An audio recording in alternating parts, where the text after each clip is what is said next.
Hey everyone. As part of our May product updates, we're super excited to share 5 awesome new features that make Supademo even more customizable, easy, and delightful to use. First up, Hotspots got a major new upgrade.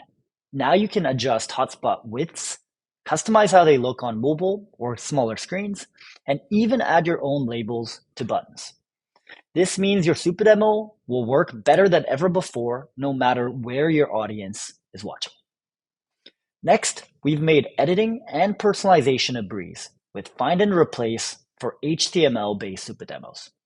Change emails, names, or numbers in bulk across all of your slides, saving you tons of time and hassle. Want your Supademo to align with your brand or theme?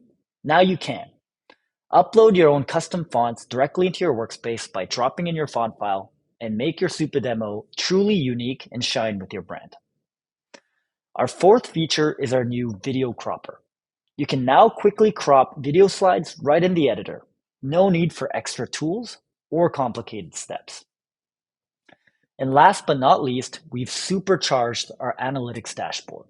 You'll get brand new insights like a country breakdown, segmentation by UTM sources, a browser breakdown, and a custom date picker, giving you more data and more fidelity for both individual and entire Supademos in the workspace. And that's it. These 5 new features are all about making Supademo more powerful, flexible, and fun to use. Try them out today and let us know what you think.